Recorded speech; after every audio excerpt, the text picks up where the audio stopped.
নমস্কার, আমি Sanchita. Cooking with সঞ্চিতাতে আপনাদের স্বাগত জানাই। যদি আপনাদের লাউ পছন্দ না হয়, হয়তো এই ভিডিওটা দেখার পর আশা করি আপনাদের লাউ একটা পছন্দের সবজি হতে পারে, কারণ এটা ভীষণ টেস্টি একটা রেসিপি। ভাত বা রুটি যাই হোক না কেন, লাউয়ের এই রেসিপিতে আপনারা কিন্তু পাত চেটে পুটে সাফ করে ফেলতে পারবেন। তো চলে আসছি এবারে রান্নাতে।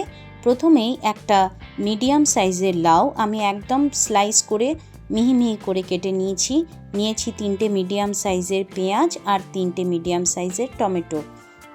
দুটোকেই খুব ভালো করে একদম লম্বা লম্বা স্লাইস করে কেটে নিয়েছি। ঝালের জন্য এখানে অ্যাড করে দেব কাঁচা লঙ্কা। ভীষণ হেলদি এবং টেস্টি একটা রেসিপি, খুব সহজেই এটা তৈরি হয়ে যায়। এবারে দিয়ে দিচ্ছি 2 চামচ সাদা তেল। এখানে তেলের বদলে আপনারা ঘি অ্যাড করলেও খুব টেস্টি হয়। যাদের ঘিটা বারণ আছে তারা সাদা তেলও অ্যাড করতে পারেন। এরপর দিয়ে দিলাম পরিমাণ মতো লবণ। আমি 1 চামচ এখানে লবণ অ্যাড করলাম। দিয়ে দিলাম হাফ চামচ হলুদ গুঁড়ো, হাফ চামচ কাশ্মীরি লঙ্কার গুঁড়ো, আর দিয়ে দিলাম হাফ চামচ চিনি। এই চিনিটা দেওয়ার ফলে টমেটোর টক ভাবটা ব্যালেন্স হয়ে যাবে। দিয়ে দিলাম হাফ বাটি মুসুর ডাল। মুসুর ডালটাকে আমি ভিজিয়ে রাখিনি, ধুয়ে এখানে অ্যাড করে দিলাম। এরপর গ্যাসের আঁচটা জ্বেলে ভালোভাবে নাড়াচাড়া করে নেব। হাই হিটে রেখে এটা রান্না করতে হবে কিছুক্ষণ। 10 মিনিট হাই হিটে রেখে চাপা দিয়ে রান্না করব। কোনো প্রকার জল অ্যাড না করে এখান থেকে প্রচুর পরিমাণে জল লাউ থেকে বেরিয়ে আসবে, তাই জল একদম অ্যাড করবেন না। জল অ্যাড না করেই ভালোভাবে নাড়াচাড়া করে চাপা দিয়ে 10 মিনিট রেখে দেব হাই হিটে। যারা লাউ খেতে পছন্দ করে না তারাও এই ধরনের রেসিপি একবার ট্রাই করে দেখতে পারেন।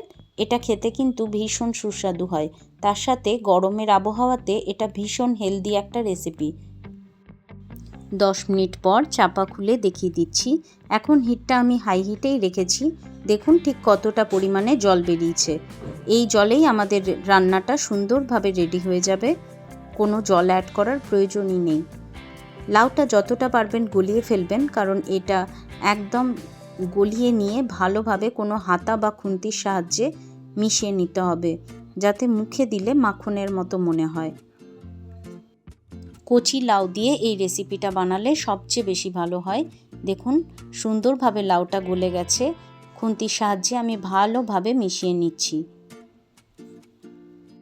একদম ঘরোয়া পদ্ধতিতে তৈরি হেলদি একটা রেসিপি। আপনারা বাড়িতে অবশ্যই এইভাবে ট্রাই করে দেখবেন। এটা ভীষণ টেস্টি হয় কিন্তু। হাই হিটে রেখে তরকারিটা একদম মাখো মাখো করে নিতে হবে। এরপর দিয়ে দিচ্ছি এখানে হাফ চামচ গরম মশলার গুঁড়ো, হাফ চামচের চেয়েও একটু কম অ্যাড করেছি, আর দিয়েছি হাফ চামচ গোলমরিচের গুঁড়ো।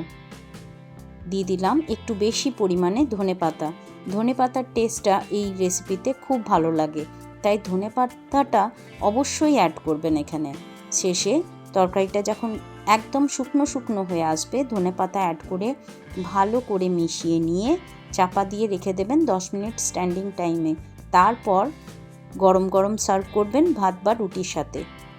আমাদের নিত্যদিনের রান্নাতে এরকম সহজ সরল রেসিপি ভীষণ কাজে লাগবে। একবার ট্রাই করে অবশ্যই দেখবেন। গরম ভাতের সাথে এটা আমি সার্ভ করেছিলাম আজকে। ভীষণ টেস্টি হয়েছিল। একবার আমার পদ্ধতিতে অবশ্যই বানিয়ে দেখবেন। আর এইরকম ঘরোয়া রান্না যদি আপনারা পেতে চান তাহলে আমার পেজটাকে লাইক এবং সাবস্ক্রাইব করে দেবেন। আপনারা সবাই ভালো থাকবেন, সুস্থ থাকবেন এবং আনন্দে থাকবেন। দেখা হবে আরও নিত্য নতুন রেসিপি নিয়ে পরের ভিডিওতে। আজকের মতো তাহলে এখানেই শেষ করছি। টাটা।